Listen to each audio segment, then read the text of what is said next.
Hello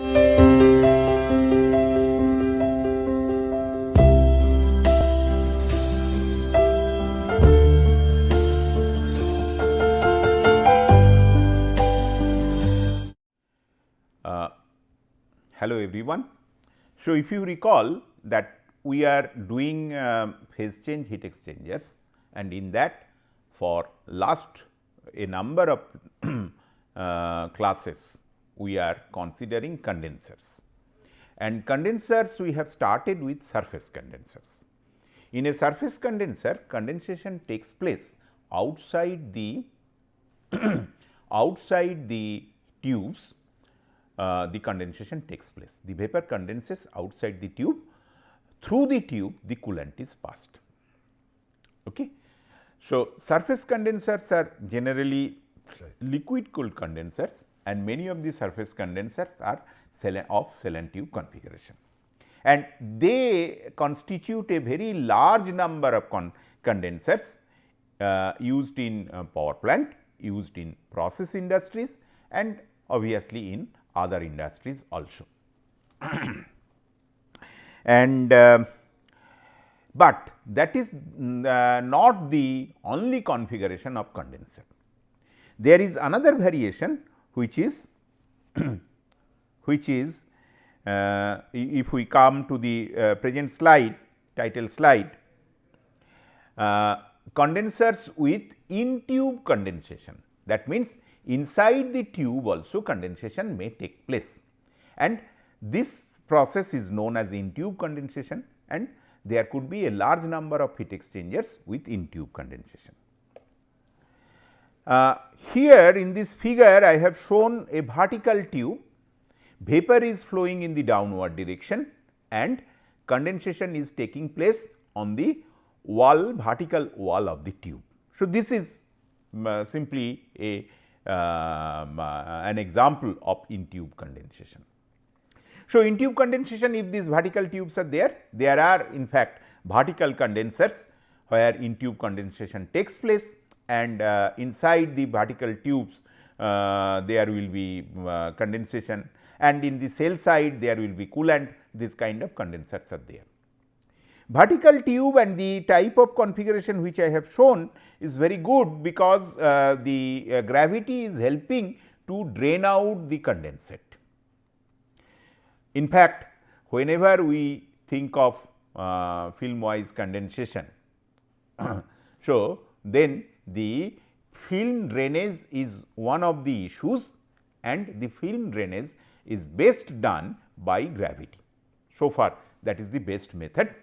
Here in this particular case, what we can find that liquid is draining in the downward direction, which is good.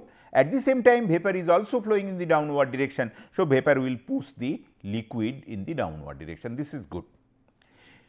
In some cases, there could be different kind of a design. That means, one can have the vapor going in the upward direction, but the condensate has to come in the downward direction.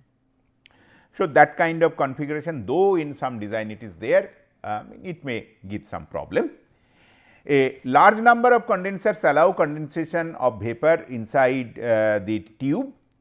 Air cooled condensers are examples where your air cooled condensers, there are large number of air cooled condensers where in tube condensation takes place.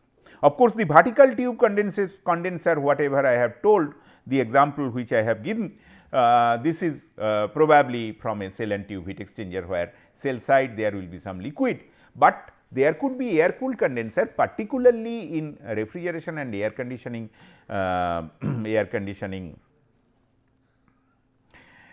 industry. There are many air cooled condensers, many air cooled condensers we are having. In an automobile, in a car, the air conditioning system is there and the condenser is air cooled condenser. And if it is air cooled, then outside fluid is air and tube side fluid is the condensing refrigerant vapor. If it is condensing refrigerant vapor, then obviously you can understand that it is in tube condensation taking place. Condensation inside the tube is much different from condensation outside. From outer surface of a tube, the film is drained by gravity. Gravity drainage of condensate is possible for vertical configuration, as I have explained. However, the condensate film becomes thicker as it flows down. Okay. So, as the condensate film becomes thicker, so it will choke the passage for vapor flow. And if the condensate flows in the downward direction and vapor flow is in the upward direction, then it will provide some sort of a counter flow between the condensate and the vapor. But there are whole lot of heat exchangers where horizontal tubes are used for the condenser, horizontal tubes are used, and the vapor is inside this horizontal tube. So, in this case also removal of condensate is needed, and generally with the vapor sear we try to do this. Okay. There will be enough pumping head supplied to the vapor.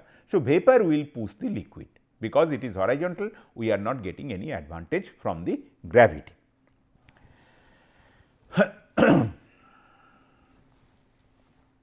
Next slide, if we see, this shows the flow diagram in a horizontal tube. Let me explain what is happening. So, here this is the direction of flow. So, let us say this is the tube, and through the tube vapor is coming. Let us say vapor is coming in the superheated condition. So, then it becomes saturated, and after that if cooling takes place, so vapor produces condensate, there will be droplet of liquid condensate and there will be film at the wall.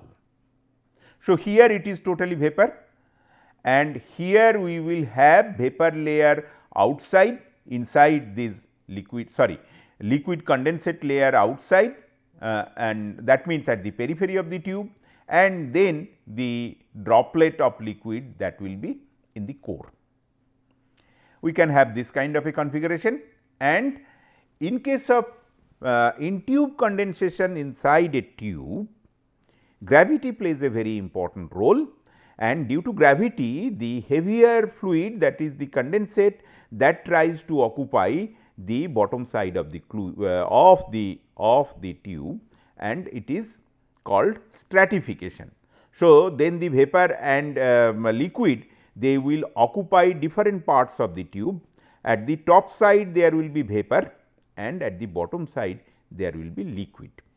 So, this is what we can see, and ultimately it will be totally liquid.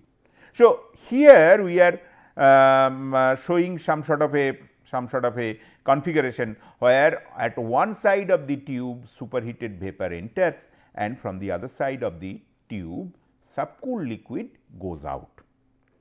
And obviously, the cross sectional view of the tube at different axial location will be given by this. Controlling force, here the shear force due to vapor, that will be important. Here the gravity force is important. Why gravity force is important? Because we have got stratification, but obviously, if the liquid has to go out of the tube, then there will be pushing from the other side and the liquid will go out. Then flow pattern, it is single phase vapor. This is annular dispersed flow. Inside the core there are dispersed liquid droplet, and at the periphery of the tube, inside of the tube, there is annular film. Then annular wavy. So, there will be wave formation, there will be slug or plug, or in sometimes we can get eccentric annular kind of film distribution, and after that we will have single phase liquid. Condition of the fluid, here it is superheated in single phase, here it is condensing, maybe the vapor is superheated, then this should be, by this time the liquid will be saturated in two phase condition, and after that it will be subcooled condensate. So, in a horizontal tube this can take place. I was giving the example of the of the condenser of a refrigeration plant or air conditioning plant. So, there in many cases liquid will enter in the superheated condition and come out either in the two phase condition or in the subcooled condition, it can come out. So, such a great variation of phases will be there and such a great variation of flow regimes will be there. Now, if we consider the outside tube condensation, just to recap, just to remind you what was the outside tube heat transfer configuration. So, this was the tube and on outside we had condensate film and then the condensate film was getting drained,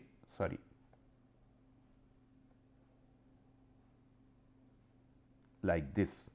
So, condensate film will get thickened up as it moves down, both side it moves down. So, you see we could have, and this film is thin, this also we have to remember that this film is thin. So, at this film is thin, Nusselt film condensation theory, it assumes that it depends the heat transfer is mainly due to conduction and it depends on the temperature difference. Let us say this is T v on this side and let us say this is T w on the wall side. So, the heat transfer rate of heat transfer that is dependent on your, this is your T v and this is T w. So, it is dependent on T w T v minus T w, vapor side temperature will be higher. That is one thing, and analysis was simple, only we are getting this kind of film condensation. So, there is no other geometrical configuration. So, this was simple, but in the present case we can see that there are different kind of flow regimes. So, if one has to take care of this one, so obviously different kind of flow regimes has to be considered, which is not very easy to do. Okay. Some hints I will give regarding the design as we proceed, but today at least let us understand what is the difference between in tube condensation and condensation outside the tube. What are the critical issues of in tube condensation? So, let us understand those things. If we go to the next slide, then what we find that suppose at the initial phase we have got kind of annular and then the annular configuration has changed because at the bottom there is due to stratification some amount of liquid has come. So, the actual configuration of the condensate film distribution inside the tube like this, inner core white portion is the vapor, in that there are small particles which are the particles of the condensate, and then if we idealize this, then left side we can see the idealized representation of this kind of condensation. So, up to an angle phi, where phi starts from the top, we can see that there is a distribution of film and it is basically film condensation, there is a distribution of film. The film has become gradually thicker and thicker as it should be due to collection, and then beyond phi what we can find that there is a flooding of the tube with liquid. Okay. So, there is a flooding of the tube with liquid. So, if this is the situation, we can try to calculate the heat transfer by some sort of by incorporating the physics of the problem. So, what we can see that there are two regimes. There are two regimes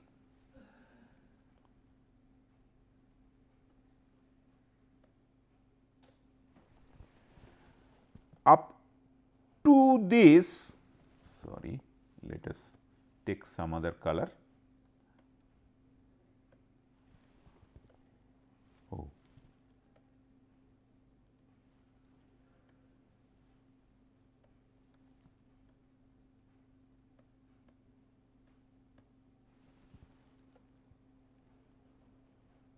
to this there is this thin film. So, up to angle phi we have got one mechanism of heat transfer and then below. So, top there is one mechanism and bottom there is another mechanism. So, that is what has been written on the other side. The total heat transfer coefficient, if we have to take average. So, up to phi we have got some sort of a heat transfer coefficient and on the other side we have got some heat transfer coefficient H b, and then again this H phi should be taken as average heat transfer coefficient in the top portion and H b should be taken average heat transfer coefficient in the bottom portion. Now, this goes without saying that as this portion is totally flooded with refrigerant, so there will not be much of heat transfer. So, H b can be neglected. So, in that case our life becomes little bit simple without occurring much, without committing much error, and then H total is given by this kind of a formula. Obviously, it is dependent on phi and we have to find out the average heat transfer coefficient. Now, the average heat transfer coefficient we can find out with the help of Nusselt condensation theory, and then from the Nusselt condensation theory we get this kind of a formula which you are familiar with. This form you are familiar with the form. So, here also you see it is dependent on delta T because the temperature difference in Nusselt equation we take that heat transfer is mainly by conduction. So, this thing comes. Then there is one f phi. F is a function of phi depending on flow rate and we get f phi by this kind of an equation, which is valid for this region of angle. So, that is also given what region of angle it is valid. So, basically then I know the average heat transfer coefficient, which is a function of phi. The functional relationship has also been given and the validity or range of validity that has also been given. So, I am in a position to find out what is the average heat transfer coefficient. Now,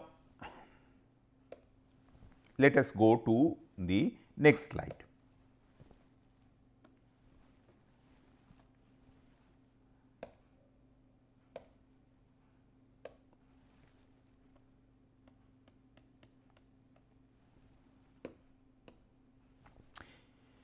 So, next slide we get the total heat transfer coefficient, but here you see we have brought a new parameter which is nothing but this epsilon. This epsilon is nothing but this is this parameter we have brought, and this is nothing but your this epsilon is the void fraction which is given by this formula.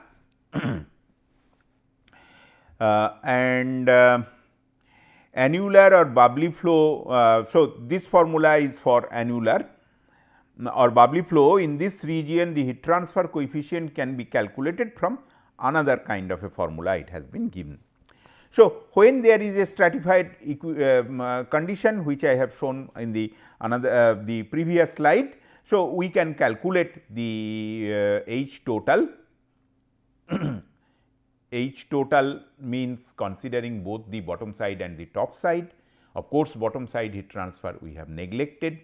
So, average heat transfer coefficient we can calculate, and here we are using some void fraction, and with the help of void fraction we can do this calculation. There are for other flow regime what we do, we try to take some sort of semi empirical formula, and in the semi empirical formula what we can do, you see some Reynolds number, Prandtl number based relationship we try to use. and from there we try to find out the heat transfer coefficient. So, this is one kind of recommendation, but we will use some other correlation, and with that which is most commonly used for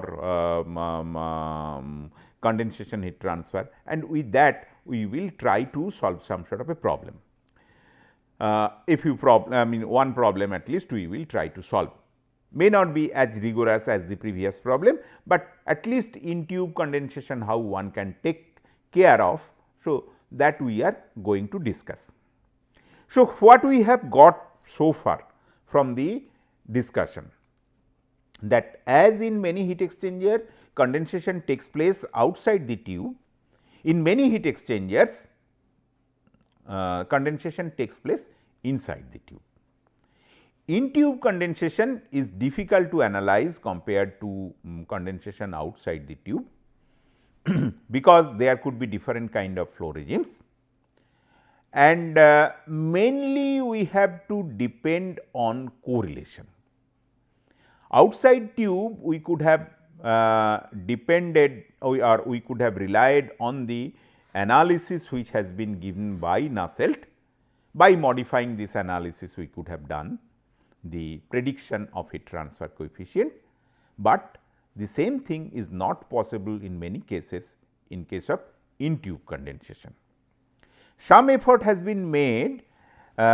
This is the kind of thing where we still try to continue with your Nusselt kind of correlation or Nusselt kind of analysis is like this, that we try to idealize the inside condensation of the tube like this, that there is a thin film, and here to some extent Nusselt correlation can be adopted.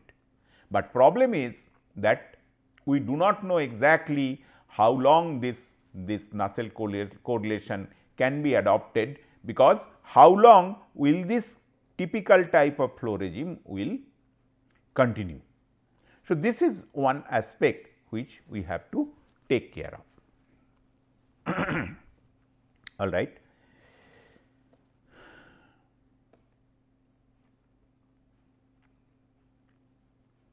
Here then there are other flow regimes, bubbly flow, plug flow, etc.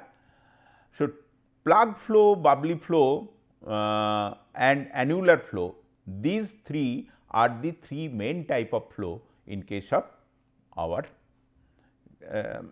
in tube condensation, and some people suggest that flow regime based heat transfer calculation should be there, but at the same time the flow regime based calculation are cumbersome. So, one correlation which will suffice for a large range of operation or large range of operating condition, that kind of correlation will be good, and we will gradually discuss that kind of correlation. Before that, let us go to the next slide. Here we get some comments on in tube condensation. After that, we will see what kind of correlation etc. can be used. What are the comments? The condensation in horizontal tube may involve partial or total condensation of the vapor. What does it mean? It means that in most of the condenser we will find the vapor is entering in superheated condition with different degrees of superheat. Then it will condense and go out of the tube, but in many cases it may go out as saturated or subcooled liquid. In some cases it can go out in the two phase condition itself. So, it could be total condensation or it could be partial condensation. Okay. So, that is one thing. In many of the refrigerating condenser we will find this. Not only that, what happens in refrigerating condenser, the refrigeration plant or the refrigeration cycle does not always operate at the same operating point. There is change in operating point also. Let us say let us say the condenser is air cooled and we are cooling it by forcing atmospheric air over the condenser in case of a refrigeration plant. But the place where the plant is situated, there is a large seasonal variation of temperature of air outside. So, what we can find that depending on the seasonal variation of air temperature itself, we will have different kind of condensation inside the tube at different period of the year. So, this is one thing. So, the same condenser, sometimes it may give that it is subcooled liquid is coming out of it, sometimes it is letting out, I mean it lets out this one, the two phase mixture. Then depending on application, the inlet vapor may be superheated, the dryness fraction could be equal to 1 or dryness fraction could be below 1. So, even at the inlet we can have two phase condition. Hence, the condensation process path may first begin with a dry wall. So, this is also one important thing, that the first part of the condenser could have a dry wall. I have discussed this point earlier, but let me, because these are important, let me repeat it once again, that we have got a condenser. This is the length of the condenser and this side is the temperature, and condenser means it is giving away heat and it is getting cooled. So, initially subcooled liquid has entered, then there will be evaporation, condensation, and then let me repeat it once again. Initially superheated liquid has entered, superheated vapor has entered, and then condensation takes place and ultimately subcooled liquid is going out of the condenser. And then one can have this kind of a thing also, that means the coolant that is going on heating on this. So, up to this we will have your superheated vapor,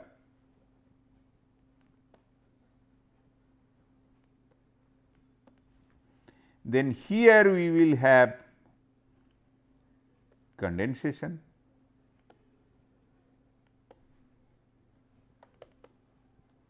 and here we will have subcooling.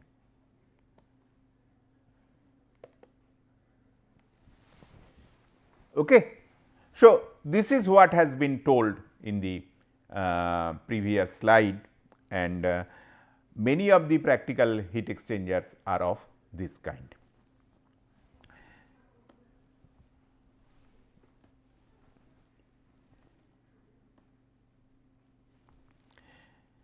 Hence, the condensation process path may first begin with a dry wall desuperheating zone, followed by a wet wall desuperheating zone, when saturated condensing zone, then a saturated condensing zone, and finally, a liquid subcooling zone.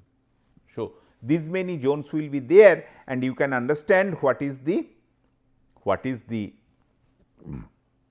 challenge for a heat exchanger designer to design such a heat exchanger. Obviously, this point I have touched upon earlier. Now, also I am telling that these kind of designs are quite challenging, and without iteration this kind of designs cannot be done.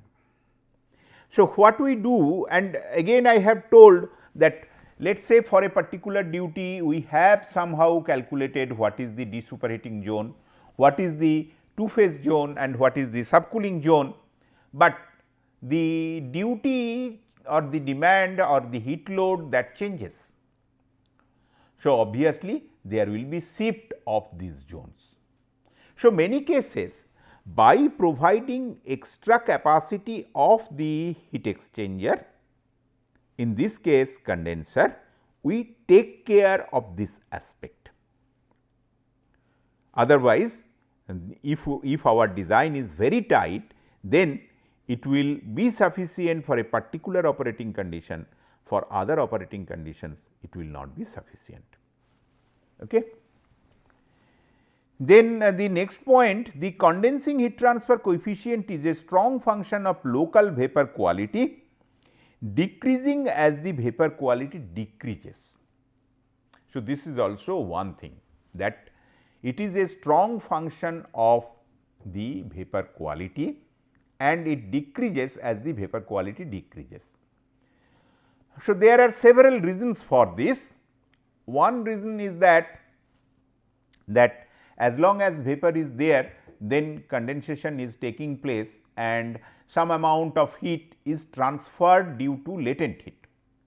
So, obviously, its implication on heat transfer coefficient will be quite positive. That means, heat transfer coefficient will increase when there is condensation. But when it is reducing and ultimately it is producing the subcooled liquid, then the heat transfer coefficient will fall. Another thing, when there is a large amount of vapor, locally the velocity is also high. So, that increases the heat transfer coefficient. So, these two effects are there that makes the heat transfer coefficient higher at higher vapor quality. The condensing heat transfer coefficient is also a strong function of mass velocity, increasing with the mass velocity increases.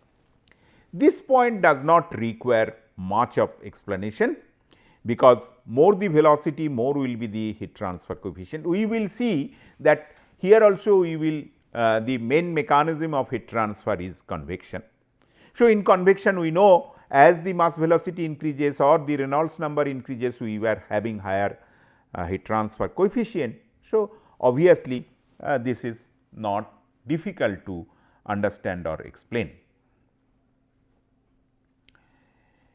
Then opposed to external condensation, in tube condensation is independent of wall temperature difference. This is one important thing. As again, let me go back and explain little bit.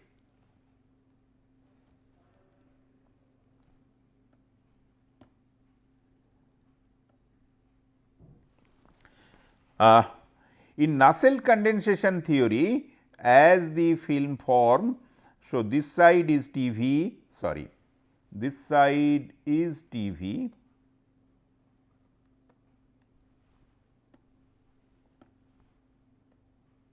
and this side is TW. So, Q that is proportional to TW minus TV. Heat transfer coefficient will be also proportional to this delta TW, is a function of, that means, heat transfer coefficient is a function of TW minus TV. Rather here it will be TV minus TW, because let me write it